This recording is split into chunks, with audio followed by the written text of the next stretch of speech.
Hello and welcome back to my channel Inspire by Tanushka. Guys, how are you? Hope you all are fine. Guys, आप मेरे channel पे standard 8, 9, 10 से related biology के different topics को जान सकते हैं। और अगर आप ये जानना चाहते हैं कि आगे कौन सी वीडियोस आने वाली हैं या फिर आपको मेरे सब्जेक्ट से जुड़े और भी कोई भी पॉइंट्स में अगर प्रॉब्लम हो तो आप इजीली, मैंने सिंपल इंग्लिश में या फिर जो भी लैंग्वेज आपको कंफर्टेबली समझ में आता है उसमें मैंने बताने की कोशिश की है। अगर फिर भी आपको कोई प्रॉब्लम हो तो आप मुझे कमेंट करके कमेंट सेक्शन में लिख सकते हो। मैं उसे और भी सिंपलेस्ट टाइप से एक्सप्लेन करने की कोशिश करूँगी।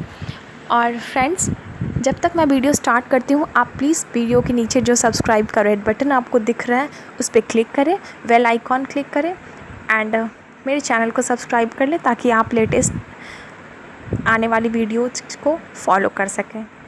सो guys, today we will discuss about the topic AIDS. Okay, so AIDS stands for the acquired immunodeficiency syndromes. We all know this. Okay, it is caused by the retrovirus HIV. HIV क्या है? एक viral infection है जो कि retrovirus के through एक person से दूसरे पर्सन में फैलता है। ओके, और द ह्यूमन इम्यूनोडिफिशियंसी वायरस, इसको एक और नाम दिया गया है जो कि है human immunodeficiency virus. It was first detected in the June 1981 in USA. It's the historical background of this disease. Please note it down that it was firstly detected in June 1981. This virus weakens the human body immune and self defense mechanism. इस problem में क्या होता है, WBC की संख्या घट जाती है जो कि हमारा इम्यून सिस्टम स्ट्रॉन्ग करने के लिए सबसे ज़्यादा मोस्टली कैपेबल होता है। So this hardly affects the immune system of a normal body. Since the AIDS virus reduces the natural immunity of the body, the person having AIDS become the prone to many other infection. So अगर आपका immune system weak हो तो जितनी भी viruses होंगी, bacteria, protozoa, जिसको कि आपका शरीर खा जाता था, शरीर के सेल्स जो होते थे WBC के, उसमें न्यूट्रोफिल्स होते हैं जो कि बीमारी फैलाने वाले माइक्रो ऑर्गेनिज्म जो होते हैं हमारे ब्लड में या फिर शरीर में, उन्हें खा जाते हैं वैसे सेल्स को।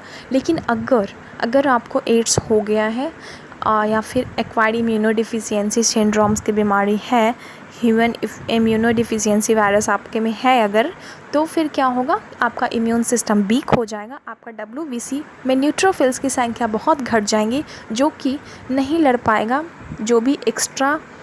जो भी अनवांटेड चीज़ आपके बॉडी में एंटर कर रहा है, जस्ट लाइक बैक्टीरिया, प्रोटोजोआ या फिर वायरस, कुछ भी। तो इस कंडीशन में क्या होता है कि पेशेंट एड्स से सफ़र तो कर ही रहा होता है, साथ ही साथ उसे और भी नॉर्मल बहुत सारी बीमारियां होने लगती हैं क्योंकि उसका इम्यून सिस्टम लड़ ही नहीं पाता है बाहर की चीज़ों से और अवॉइड नहीं कर पाता है।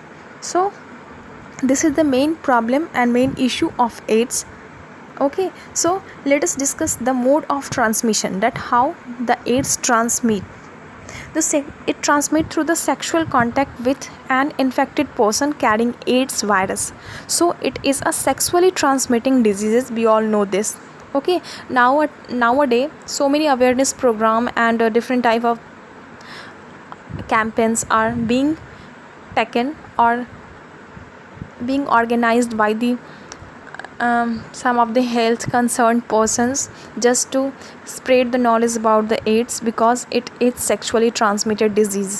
Okay, so it also transmits from the transfusion of blood from infected AIDS person. If the blood of the infected person, just like अगर कोई पेशेंट जो एड्स से सफ़र कर रहा है उसको अगर मैंने चेक नहीं किया, डॉक्टर ने चेक नहीं किया, डिटेक्ट नहीं कर पाए कि इसे एड्स है, और किसी नॉर्मल पेशेंट को उसका ब्लड लेके चढ़ा दिया उन्होंने, तो फिर इस तरह के ब्लड को इंजेक्ट करने से, इस तरह के ट्रांसफ़र होने से ब्लड के थ्रू एड्स का वायरस नॉर्मल पेशेंट से नॉर्मल पर्सन में ट्रांसफ़र हो सकता है. Okay, The next mode of transmission is use of the infected needle for the injection, blades or razor and the other equipment of the patient. Okay, the children of the AIDS infected mother get this disease from the mother's blood.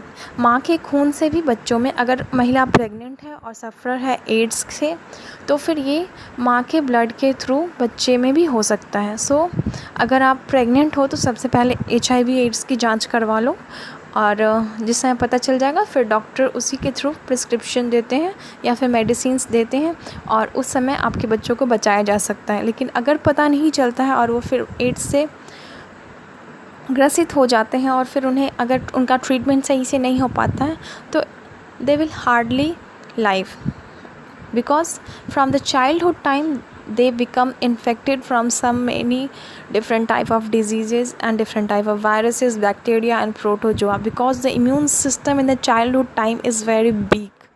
Okay, so guys, let's look over the treatment, the more how can we treat AIDS. Okay, so though no specific treatment is yet available for the AIDS, actually appropriately किसी के पास कोई medicine नहीं है AIDS के लिए। Encouraging results have been achieved by administration, हम लोगों ने बस कुछ चीज़ों को, कुछ केमिकल्स को लैब में टेस्ट किया था, जिसमें कि 3-एज़ाइडो 3-डीऑक्सीरिथ्रोमाइडिन है, जिसे हम लोग सिंपल में AZT कहते हैं, जिसके थ्रू कुछ हद तक देखा गया है कि एड्स पे कंट्रोल पा रहे हैं लोग, जिसको कि ओरली कंज्यूम करवाया जाता है दिन में 1 बार। बट एड्स का अप्रोप्रिएटली अभी तक कोई इलाज नहीं है। Guys, this is all about the today's topic. Hope you all have like this session. If you liked it, then please press the like button, share it with your friends. And yes friends, if you have any problem with the topic and if you wanted to know something more about the topic, please put it in the comment section. Definitely I will be explained in more elaborated form. And thanks for giving your attention and concern to